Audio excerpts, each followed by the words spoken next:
अमित शाह कहते हैं कि मैं पाई पाई का हिसाब देने के लिए तैयार हूं, तो फिर आप क्यों नहीं ले रही साहब? नहीं तो वो दें, कहने से क्या है, देना चाहिए। बीजेपी सरकार के कई गठबंधन होंगे, जांच एजेंसियों के साथ इनका गठबंधन रहेगा जी। इनका गठबंधन अदृश्य गठबंधन जेजेपी आईएनएलडी ऐसी पार्टियां जो इनके इशारे पे चलती हैं उनके साथ रहेगा। ये लोग ये कह रहे हैं कि ये जनता को गुमराह कर रहे हैं, झूठी बातें बोल रहे हैं, इसलिए लोग इनके पास एक बार के लिए नहीं, ये तो सवाल पूछ रहे हैं। कांग्रेस पार्टी के 2 विधायकों की बारी पहले ही आ चुकी थी और अब तीसरे विधायक की ओर बारी आ गई है, हरियाणा के पूर्व मुख्यमंत्री भूपेंद्र सिंह हुड्डा की। तो उनके साथ भी M3M जो प्रॉपर्टी है वो भी अटैच कर दी गई है। तो आपको नहीं लगता कि कभी आने वाले समय में हुड्डा साहब के लिए भी मुश्किलें बढ़ जाएंगी? मैं विश्वास दिलाता हूँ भारतीय जनता पार्टी को जी कि जीतेगा तो हरियाणा ही जी, जीतेगी हरियाणा की जनता और बीजेपी हारेगी। इनेलो का और बीएसपी का गठबंधन हुआ है। आम आदमी पार्टी ने अकेले चुनाव लड़ने की घोषणा कर दी है, तो पूरे राजनीतिक परिदृश्य को आप कैसे देखते हैं? लोकसभा सांसद व कांग्रेस पार्टी के वरिष्ठ नेता दीपेंद्र सिंह हुड्डा अभी हमारे साथ मौजूद है। आज हम इनसे चर्चा करेंगे और साथ ही साथ जानने की कोशिश करेंगे कि हरियाणा में जिस प्रकार से बदलाव की लहर की वो चर्चा कर रहे हैं, साथ ही साथ जिस प्रकार से ईडी अपनी भूमिका निभा रही है, जिस प्रकार से अमित शाह पाई पाई का हिसाब देने के लिए तैयार है, तमाम मुद्दों को लेकर हम चर्चा करेंगे। हमारे साथ चर्चा करने के लिए दीपेंद्र सिंह हुड्डा जी मौजूद है। दीपेंद्र जी, स्वागत है आपका। धन्यवाद। दीपेंद्र जी, हरियाणा में बदलाव के लिए या फिर ये कहें कि हरियाणा मांगे हिसाब के लिए आप निकले हुए हैं, तो आपको क्या लगता है, जब अमित शाह कहते हैं कि मैं पाई पाई का हिसाब देने के लिए तैयार हूं, तो फिर आप क्यों नहीं ले रही साहब? नहीं तो वो दें, कहने से क्या है, देना चाहिए जी। हमने जो 15 प्रश्न पूछे हैं, भाजपा सरकार को उन प्रश्नों का उत्तर देना चाहिए। अभी तक एक भी प्रश्न का उत्तर नहीं दिया है। वो कह रहे हैं हम हिसाब देने को तैयार है, लेकिन उससे पहले कांग्रेस से हिसाब मिलेंगे। अब 10 साल इनकी सरकार रही, बताए भाजपा कि आज 10 साल के बाद भारत सरकार क्यों बता रही है संसद में कि देश में सबसे ज़्यादा बेरोजगारी हरियाणा में है? जी। बताए भाजपा कि आज केंद्रीय गृह मंत्रालय क्यों ये रिपोर्ट प्रकाशित कर रहा है 2024 की रिपोर्ट, कि जिसमें देश में सबसे ज़्यादा अपराध हरियाणा में है, सबसे ज़्यादा डकैती, सबसे ज़्यादा फिरौती, सबसे ज़्यादा अपहरण, और देश में दूसरे नंबर पे हत्या दर आज हरियाणा में। ऐसा क्यों? जी। बताए भाजपा कि देश में सबसे ज़्यादा आज हर वर्ग से अत्याचार हरियाणा में क्यों हुआ? आज आपने देखा छोटे छोटे बच्चों को स्कूल के आगे धरने देने पड़े जी। कई स्कूली बच्चों को धरने देते देखा है आपने जी। आपने देखा किस तरीके से हमारी बेटियों जंतर मंतर पे धरना देना पड़े? कभी अपनी बेटियों को न्याय के लिए ऐसे धरने देते बैठे देखा आपने देखा हमारे कर्मचारी, हमारे शिक्षक, हमारे सरपंच अपनी अपनी मांगों को लेके गए, उन पे कैसे लाठियां बरसाई गई। आपने किसानों को देखा, एमएसपी के लिए उन्होंने धरने दिए, 750 किसानों की जान गई। भारतीय जनता पार्टी बताए कि गरीब को पोर्टल और आईडियों में क्यों उलझा दिया पूरे प्रदेश के?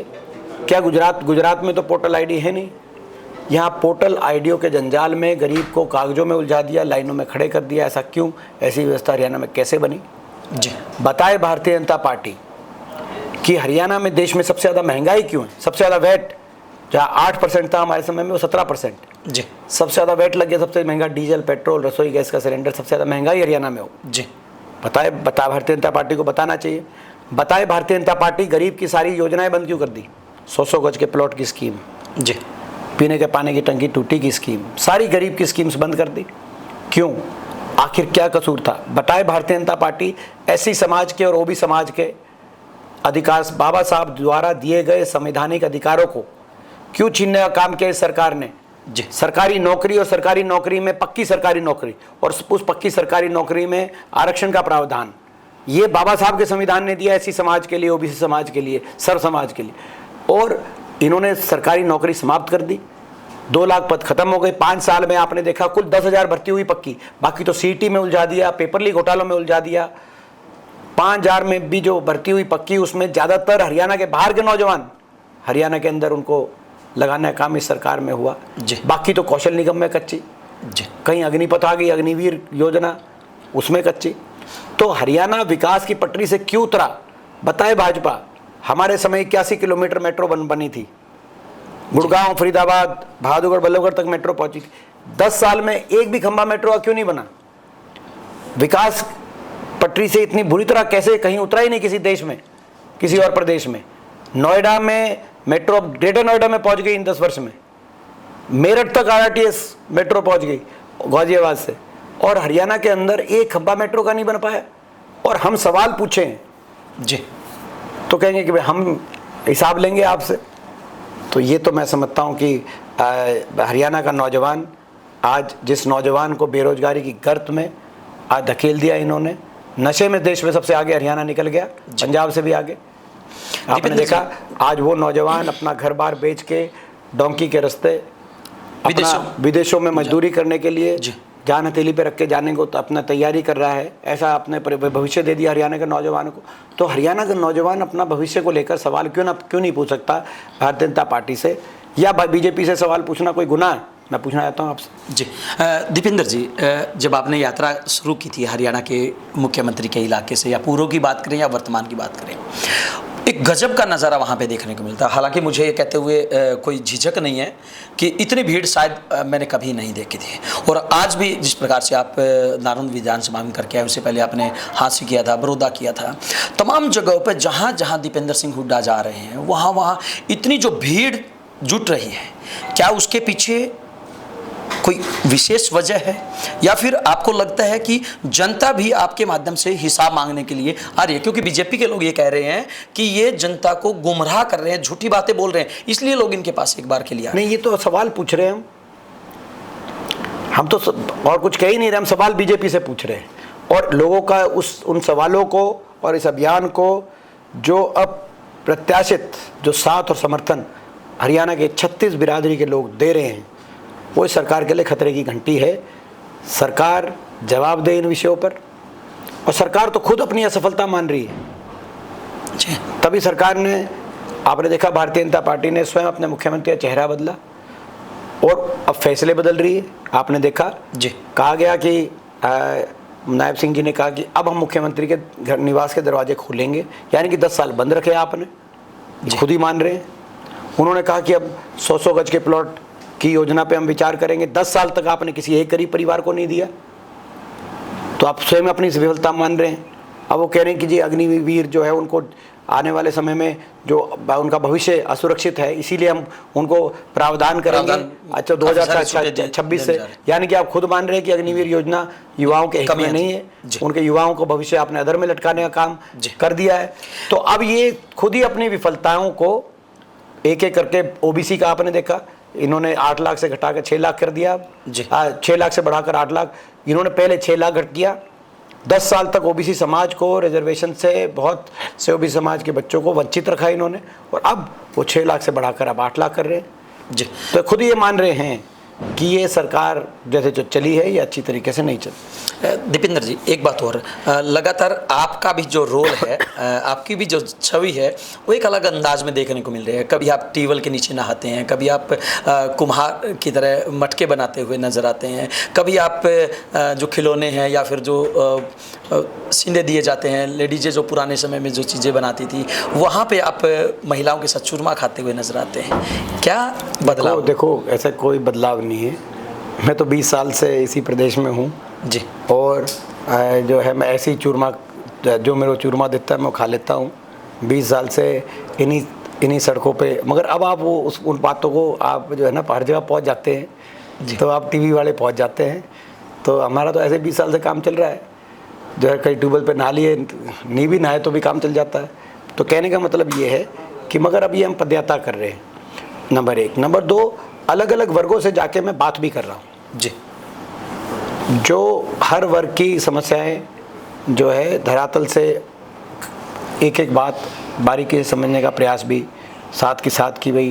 क्योंकि आज मैं समझता हूँ कि इतना बड़ा रोष है लोगों में भाजपा सरकार के विरुद्ध में, निश्चित तौर पर मुझे विश्वास है कांग्रेस पार्टी को मौका मिलेगा जी। तो कांग्रेस पार्टी को मौका मिलेगा तो ऐसे समय में मैं अपनी ओर से प्रयास करूं कि कांग्रेस पार्टी के समक्ष सुझाव रखूं जी। जिनका समाधान प्रदेश सरकार के स्तर पर हो सके। जी दीपेंद्र जी, अगर हम ईडी की बात करें तो कांग्रेस पार्टी के 2 विधायकों की बारी पहले ही आ चुकी थी और अब तीसरे विधायक की ओर बारी आ गई है।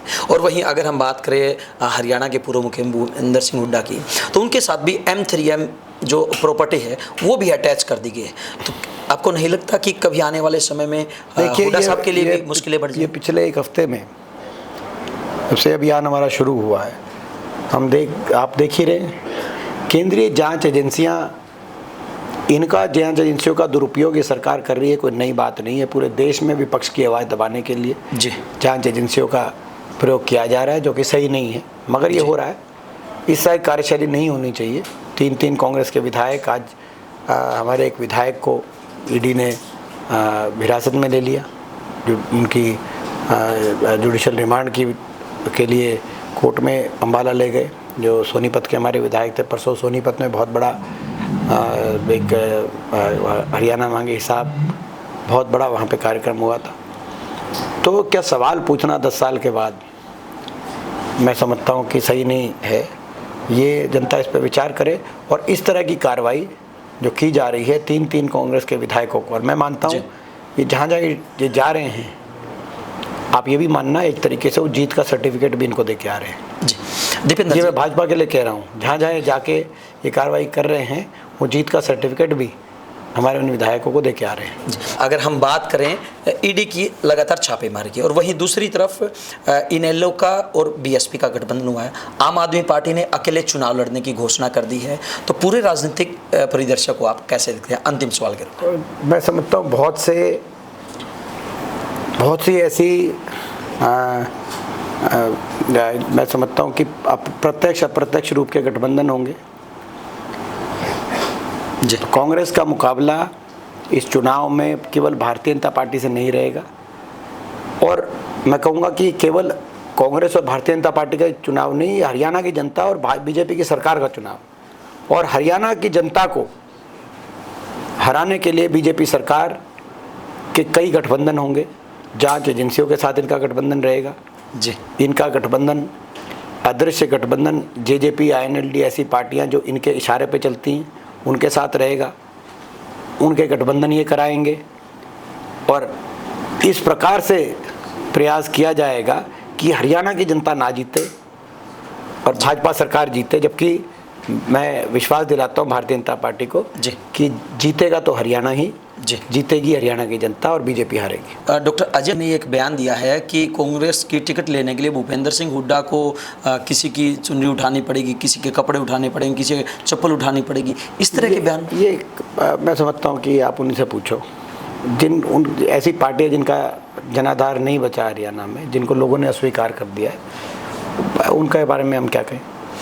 जी बिल्कुल, ये थे दीपेंद्र सिंह हुड्डा, जिसका साफ तौर से कहना है कि आने वाले 2024 के विधानसभा चुनाव में हर हाल में कांग्रेस पार्टी की सरकार बनेगी और जहां जहां ईडी छापेमारी कर रही है वहां वहां जीत का सर्टिफिकेट दिया जा रहा है। अब देखना ये होगा कि दीपेंद्र सिंह हुड्डा की इस यात्रा का 2024 के विधानसभा चुनाव के ऊपर कितना प्रभाव पड़ता है। बहरहाल एक बात होता है कि जिस प्रकार से दीपेंद्र सिंह हुड्डा को सुनने के लिए, उनकी एक झलक पाने के लिए लगातार यात्रा में भीड़ जुटती जा रही है, उससे कहीं ना कहीं बदलाव की झलक देखी जा सकती है। वीडियो जर्नलिस्ट अमित के साथ अजय लोहान, बिंदास।